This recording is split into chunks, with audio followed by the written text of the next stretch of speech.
right, so Canada is a super cool place across the river in Detroit, and as a kid, I would go over there, and one of my fondest memories was going up probably 30 minutes north of Windsor, a place called Chatham, and I forgot the name of it. Oh my goodness, I forgot the name of this place.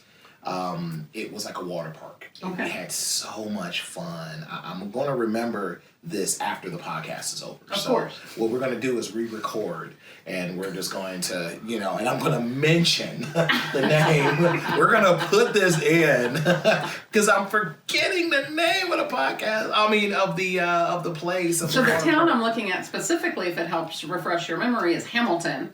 So it's probably somewhere between Windsor and Hamilton that is the town that you're trying to... No, because it was a place called Chatham, so I do remember that. And it could have been called Wills. Okay. And so somebody in the comments will correct me. Yeah. They'll be like, somebody probably from Canada or Detroit are probably going to get in the comments and be like, it's not called Wills, it's called something else. But I think it's called Wills. It was water park. I think we've been there more than a couple times. It was super amazing. It's like, imagine going to Great Wolf Lodge, right? It's like going to Great Wolf Lodge, but in Canada.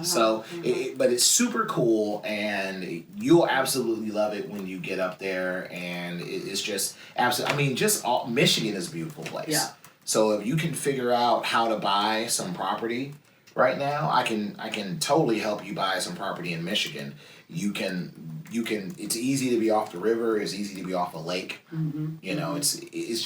It's not that difficult, and it's just absolutely amazing. A lot of counties are like Macomb and Oakland, and outside of these, there's a whole bunch of different counties that you can live in that have laxed mid and short term. Nice. Rental Yeah. ordinances or none at all. Right. So I think you'll really love that as an opportunity. Sure. And so Michigan, you need to cut the check because yeah. I just big everybody up. Yeah. Right. Tourism's up 20%. Tourism up 20% since I said yes. Now I do have a little word of advice. The last time I went to Canada, you said you've been there 30 years or so for you, right? Yes. So I went. No, actually 25 years since I've been there. Yeah. Okay, I was probably Same difference. Yeah. 20-some. Yeah, it was 20 years ago. But the last time I went there with a friend, and if customs ask you if you have any weapons, don't do like my buddy did and say, "Oh yeah, his driver, he almost killed 2 people with it today." Oh no. On the front 9. They didn't have a sense of humor. They didn't think that was and funny. they wanted him to pop the trunk and clarify his statement.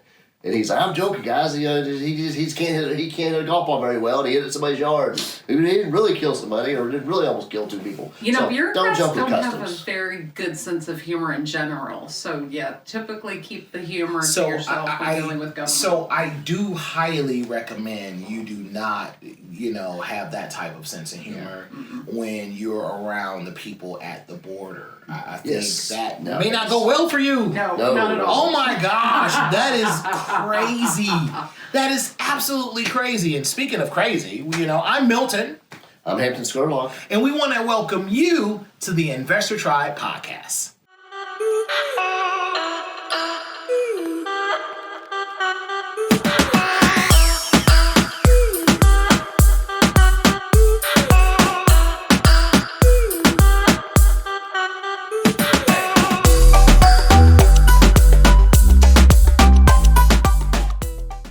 Welcome. Our topic today is when you increase your wealth, you need to increase your stealth.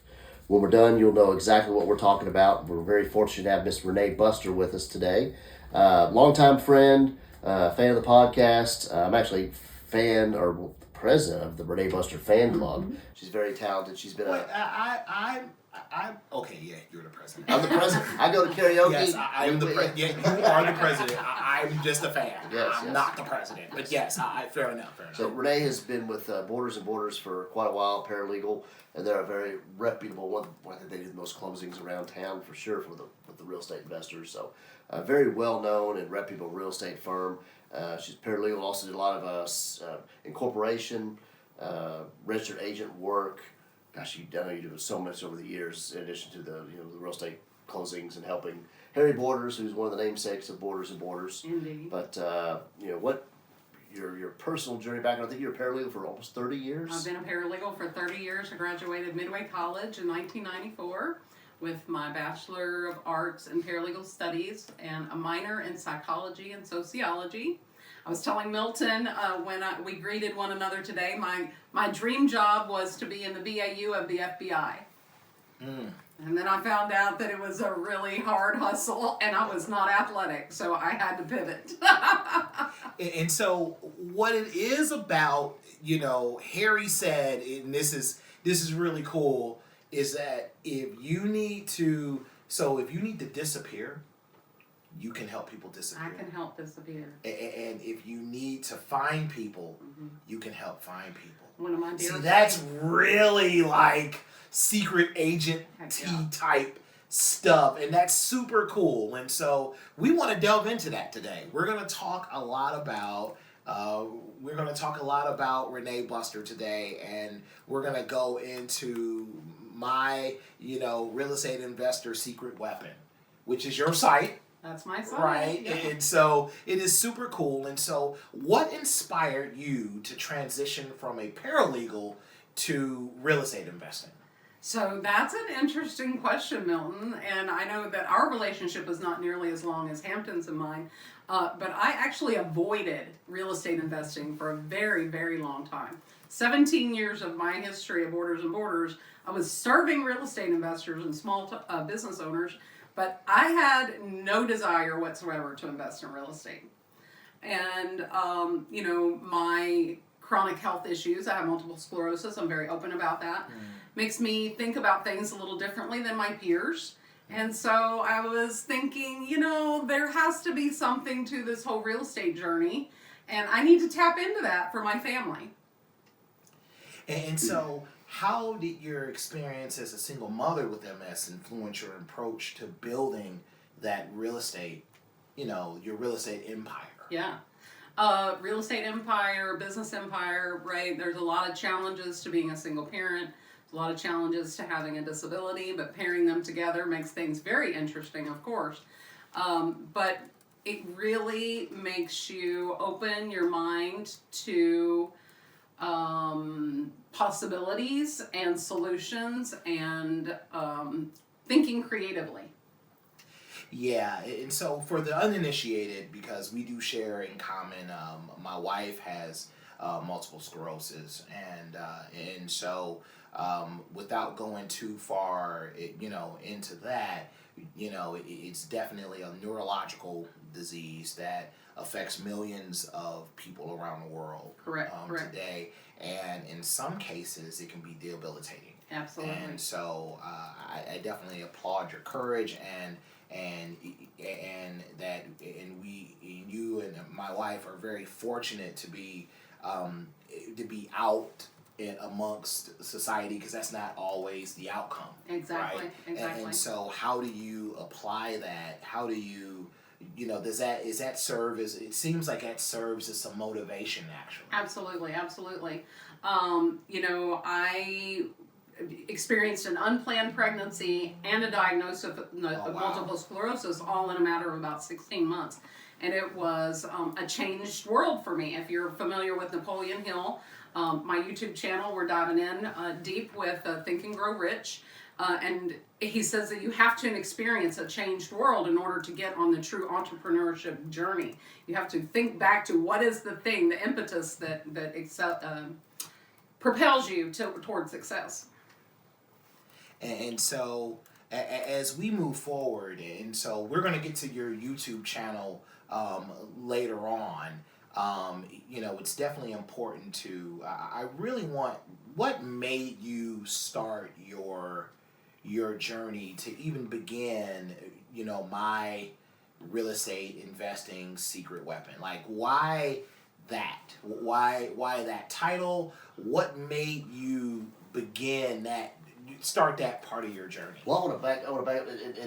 Go. And before we get into that too much, I know we've got a friend that's also a closing attorney, and works for different firm. We used to work, with former firm. And she said, for years, she avoided being a real estate investor as well. She wasn't going to do it. We work pretty closely with her. I said, why won't you do it? Why won't you do it? She goes, I see everything you guys have to deal with. She goes, and I do evictions, and we see the houses get trashed. She's I don't want to do it. And then after a couple of years, I think she saw, or she changed her tune, and so she's also gotten into real estate investing. So even sometimes the people that say, I don't want to compete with my clients, or I don't want to deal with all the headaches and stress and gray hairs that real estate, trials and tribulations that it brings along, you evidently took on that challenge and are doing well with it. So, she and I actually are business associates as well. And she and I have also been quoted as saying exactly the same things, right? You don't call your attorney when things are going great. You're at the ski lodge, you're at the beach, you're at Hawaii, and you're bragging to me about how wonderful your life is as a real estate investor and a business owner, right? You're calling your attorney when things go bad, right? And you're dealing with something that you don't know how to deal with. So all day long, we're dealing with the problems that go along with real estate investing, and we're not seeing so much the great power in investing. We're only seeing the problems. It's not until you open your eyes. So in my case, it was COVID, right?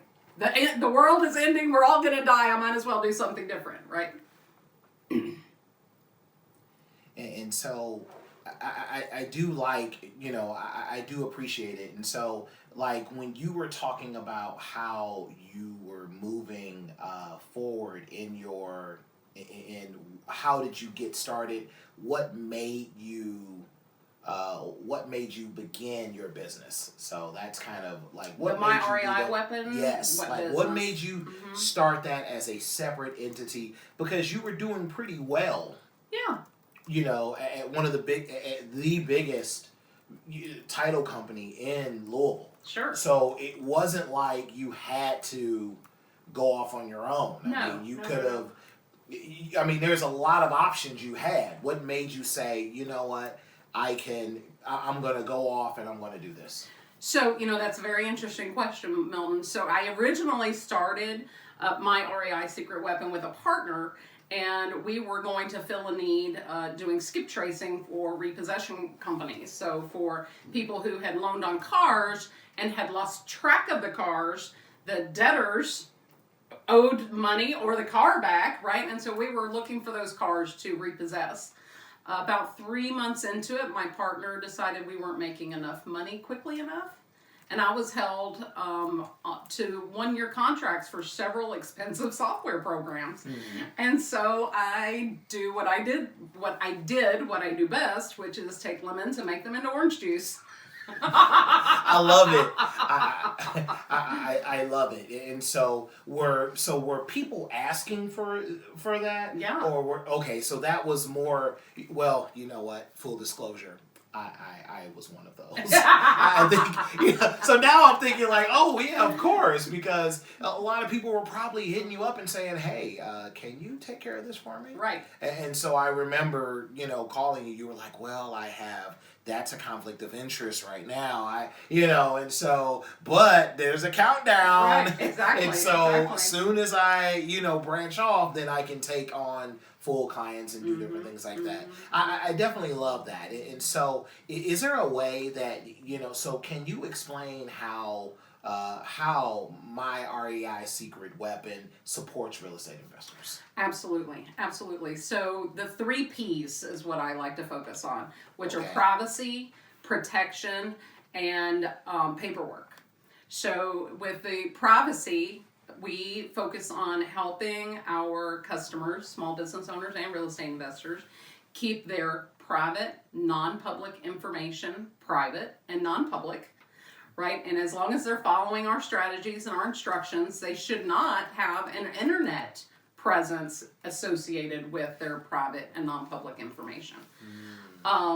As far as the protection piece of it, right? I have been so immersed and I've done so many networking groups, and I have a network that it spans, probably at least 2,000 people just in the city of Louisville alone, that we want to make sure that our customers are protecting their money in smart ways that work for them.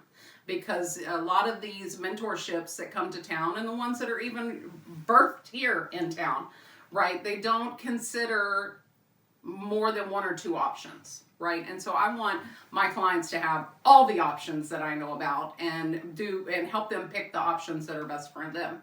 And with paperwork, that's the easy part, right? As a paralegal, I've made my living for 30 years doing government paperwork. So who better than me to help you do your paperwork? So PPP, are you down with PPP? Yeah. You know me. That was inspired from a karaoke night, as you recall. Yeah, a lot of good business ideas and networking and camaraderie happens around karaoke or as a possibly the bar or local REI events and meetups. So we've talked about that in our podcast before. You never know where you're going to meet a partner, get a business idea, find a lender, contractor. It's just amazing how life works. So I know one of the things you do in Kentucky and Indiana, and part of that being invisible or anonymous, is to be a registered agent. Correct. So correct. Can you explain what that is and how it helps retain the anonymity for the investor or investors you're working with? Absolutely. And to clarify, I'm not in Indiana yet. Not in Indiana yet. Okay. Not in Indiana. I have had several requests for that. But in order to be a registered agent for service of process for registering your business with the Secretary of State, you have to disclose a registered agent for service of process. And what that person does is the public point of contact for your company. And should you have a situation that requires official court documentation or, associates, I get a lot of letters from attorneys who are threatening to file lawsuits for my clients, right? I'm the person that the sheriff's going to come looking for if they have a problem. And so it's very important for somebody who knows what to do with that summons to get in touch with that client right away and light a fire under them to deal with the issue, because you have a very limited window of time to respond to the court. And so my name and my physical address shows up in the public record instead of my client's name and home address or even their office address, depending on how much privacy that they need. But the important part is that non-public private information is staying public and non-private because I'm their placeholder. My information is in the public face. So if I'm in my company vehicle, which is owned by my company, and you are my registered agent, if I go a little fast on the freeway a little bit, they'll call you instead of me? Well, no, you're still going to get the ticket. Oh. Yeah. Okay. I don't take away any of your problems. I just help you address your problems very quickly. All right. Well, this is all right. Thank you, Renee, for. And so I guess so. What type of what would be why would I want to remain anonymous? So I'll give you a couple of examples. I've actually had some of my clients who are landlords have angry tenants show up on my doorstep to have a complaint about their property. So instead of showing up on my client's doorstep, they're showing up on my doorstep. So that's one perk. Another perk is it makes it harder to file a lawsuit against someone if you can't find their address, right? It's possible that it takes a little bit longer. And more importantly, it is a requirement. It's a statutory requirement of doing business. You have to have a registered agent. You yourself can do it, but at what cost, right? A lot of my clients are out of state and they have to have a physical presence. And so they don't have a physical presence here. So they hire me to be that physical presence. Awesome. So can you break down one of the tenant complaints you might receive? So there was one lady that showed up on my doorstep, and she was furious that the landlord had denied her mother's application. Oh. And she wanted an explanation. Oh, wow. And she wanted to talk to the landlord herself on behalf of her mother. Okay. And my daughter straight-armed her and said, "You have the wrong person."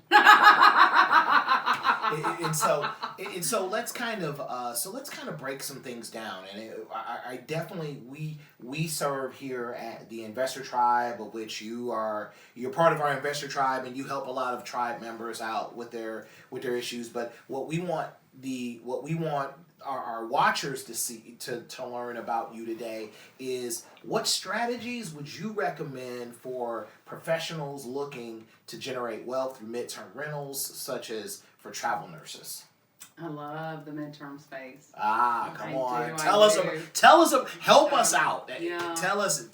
What is it? How does it work? What drew you to it? How's it different from regular long-term rentals? Yeah. So, the whole tenants and toilets, everybody hears the stigma associated with tenants and toilets, right? Right. And all the, well, I didn't vet my tenant properly, but I gave them the keys anyway, but I don't understand what the problem is here, right? All of those kinds of things that happen. The midterm space kind of straddles short-term in that you're giving a higher level of service, right? They're fully furnished, they're fully equipped. In my case, I include the utilities, so it's literally they pay one bill every month, and they stay as long as they need to, right? I have one who has been there for a year and a half on a 30-day lease. Just keeps going and just keeps going and going and going until her contract. She said she thinks her contract's not going to be renewed soon. So she especially appreciates that flexibility and that she doesn't have to figure out how to get out of her lease, right? One of the perks is that you can charge higher rents, obviously. I love that. Yeah. I love higher rent. Higher rent. I love higher that. rent. I right. love that. Most of our investors love higher rents. Absolutely. So, but you have to do the numbers a little differently, right? Because you have to furnish the place. You're including all the utilities. You have to educate your tenants about using the utilities smartly.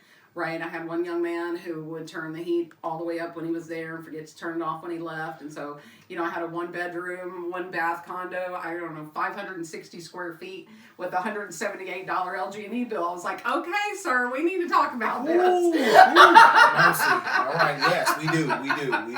We definitely do. And so, because you help with that directly.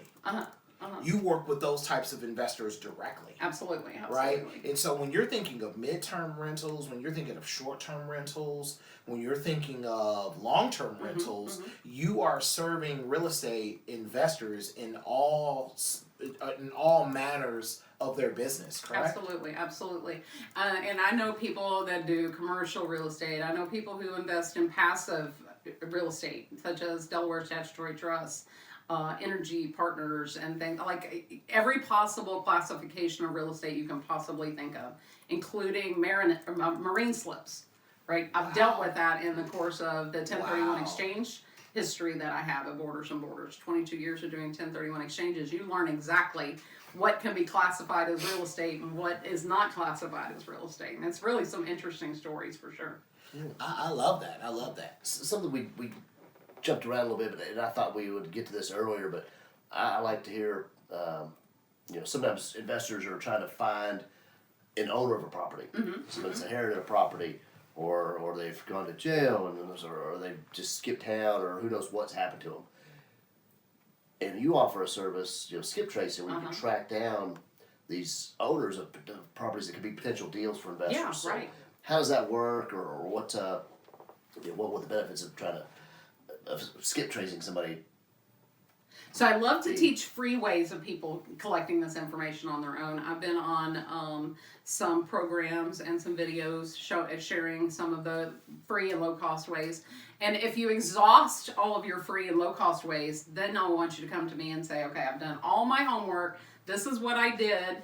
Now I need help from here. A dear friend of mine who is now passed, he used to brag on me that I found the cell phone number for a gentleman in Saudi Arabia from whom he wanted to buy a gas station here in Louisville. So he was like, I don't know what you do, but I love that you can do it. Wow, yeah. I love it. So you can literally track people down. I can. So I have the skill set of a private investigator without the weapon. I definitely love it. Okay. But all right. Your brain and all your software, all your tools, that's your secret weapon. That's the secret sauce. My REI Secret Weapon. Exactly. So I'm Renee Buster with My REI Secret Weapon, formerly B&B Location Services. We focus on the 3 Ps: privacy, protection, and paperwork. We coach small business owners and real estate investors how to plan for and achieve their dreams and their ultimate success. My phone number is 502-876-7078. Make sure to text me first. My email is info@bnblocationservices.com. And my YouTube channel is don't forget the @ My REI Secret Weapon. I try to stay up, a lot of networking, a lot of reading, a lot of videos on YouTube. But when I need answers, a lot of times I'm reaching out to Renee, or if I need a speaker to talk about a trending topic, something locally going on with governments. Hey, Renee, can you talk to this group? Or, hey, Renee, can you come into our REIA and do this pre-meeting? How do you stay so up on all the trends, the laws, the possible laws that are coming through the pipeline? What's your secret to doing all that? So obviously being tapped into all the networking events. I probably, as you know, attend at least a dozen networking events a month on a recurring basis. 6 to 8 of those are real estate specific, and another half a dozen are specific to small business owners. I get bulletins from the IRS, the governor's office, the Department of whatever, insert Kentucky agency here, right? The Department of the Treasury, I have subscriptions to their newsletter. Lots of government newsletters to keep me fresh on what's going on. But really the networking, I'd have to say, is probably the most important. I just happened to be there at a board meeting one night when the city inspectors showed up and was talking to us about a lot of changes that were getting ready to happen that nobody even knew about yet. So 2 of my favorite tools, honestly, are COOL, which is the Kentucky Online Offender Lookup. That will tell you if they're in a Department of Corrections in the state of Kentucky, free to use.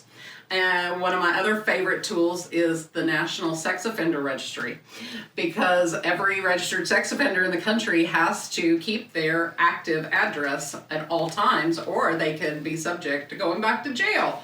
So those are really good sources of information. Social media, fabulous. You would not believe what people share about their personal lives to the public in social media. And then another great source that I love is I found Drew's address that way. So I was like, hey, let me look up Drew's address. Right. So he was online, but he was standing in front of his house with the numbers and all that next to the corner on the street title there. So I don't know. It was easy to find, but no. But go ahead. You used your Kentucky Offender Online Lookup, didn't you? No. That cool. I was going to make this joke because he's talking about, you got some other stuff there, but COOL was actually Milton's nickname when he was a break dancer in Detroit. Mr. Cool. Okay, Mr. Cool. So what we're not going to do is make that type of connection. So please continue. Oh yeah, Milton, but alleging that I'm a sex offender. Okay. No, I didn't. I literally talked about you being on social media. He went that route. No. So this is where, so this is where, Someone's taking the blame. So see what you did, Renee? And so, but I had no idea that was some of the tools and resources. Yeah. Like, that is fascinating. Please continue. Just changing your browser. DuckDuckGo has a great browser. It's completely private, and it's a lot, the algorithms are different than on Bing and on Google, so you can find things, not brought to you by DuckDuckGo. Yes. This is not a sponsored pitch, right? Right. But just being creative, going and looking up obituaries and legacy.com, ancestry.com, the yearbook website, right? They're all so many free, but stay away from the white pages. White pages is crap. Oh, wow. White pages is crap. There's a lot of Most of the internet data that is available has to do with touches to people's credit reports. So depending on when is the last time they have had an activity in their life that would touch their credit report will determine the validity and the freshness of the information. So if you have people who are intentionally living off the grid, so to speak, couch surfing, living in grandma's basement, they're going to be horrible and terrible to try to find. Whereas people who, like you and I, who are living right in the public eye, all of our stuff is out there, and that's why it's important to have someone like me for the things you don't want out there in the public eye to keep that private, because internet is making it so much easier for us to collect any kind of information at just a fingertip. Hampton.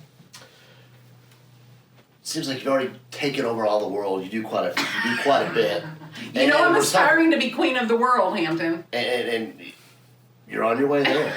Wait, you What want are the future plans? What are the goals for My REI Secret Weapon for the next couple years? Or I know you want to master that, you get these services down. Is there anything else you were gonna add or elaborate on, or what are the future plans for? Yeah, so one of my new services as a response to my customers' needs was to begin collecting and sorting their mail, right? So instead of using their post office box as their business location, right, there's a couple of things that they're giving themselves a handicap about. One of them is that they're not getting the proper amount of business credit assigned to them by Dun & Bradstreet. So by having a physical location attached to their business, even though it's a virtual office, they're an office within my office, right, that gives them a better score on Dun & Bradstreet.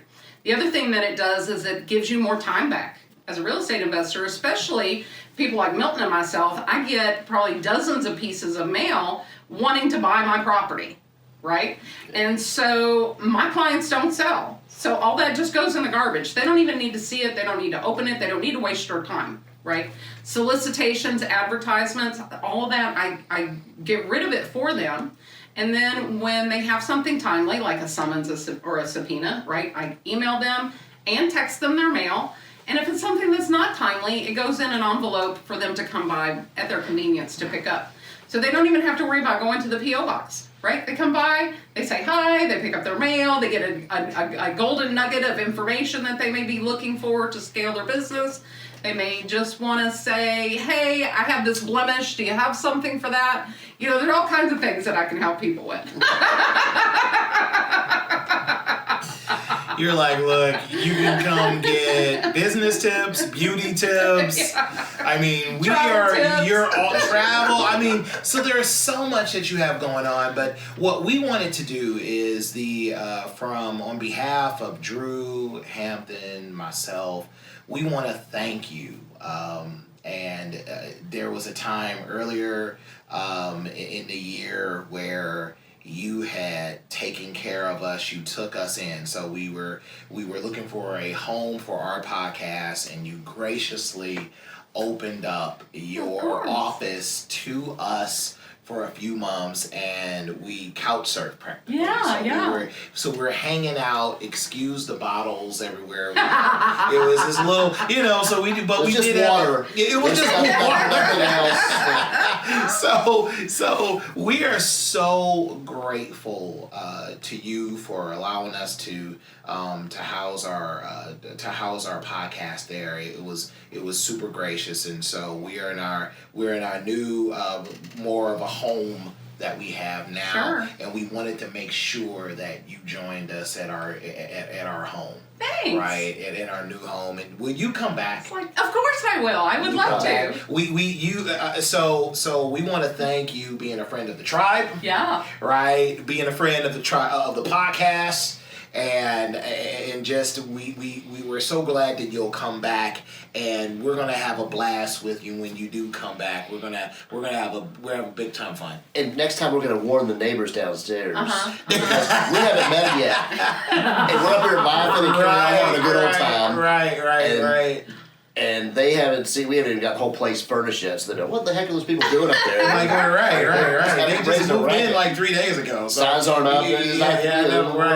Yeah. And one of the reasons why Hampton is the president of my fan club is I bring the fun wherever I go. So. See, yes you do. And so what's cool is that, you can find the Investor Tribe podcast on social media right now. You can find us on X, you can find us on Facebook, you can find us on YouTube, and you can also find us on Instagram. And at INV Tribe on everything, okay? So you can also join our Facebook group. You can meet us at our meetups. We meet up on the first Wednesday of every month and the second Tuesday of every month. And we got another meeting that's coming to you really, really soon. You're going to really love it. And I'm Milton Ali. And I'm Hampton Scurlock, and we also have a website. Oh, yes, that's... I totally... Wow. Yes. We have so much to go through. Yes, we do. It just doesn't stop. So, Drew's going to kill us over here if we don't get all of that stuff out. So, basically, again, so let's run this one more time. I'm Milton Ali. And I'm Hampton Scurlock. And we'll catch you on the flip side of the Investor Tribe. The Investor Tribe podcast is brought to you by the Investor Tribe, all rights reserved, featuring Hampton Scurlock and Milton Ali, executive producer Drew Cookenmaster, produced and distributed by Bespoke Marketing.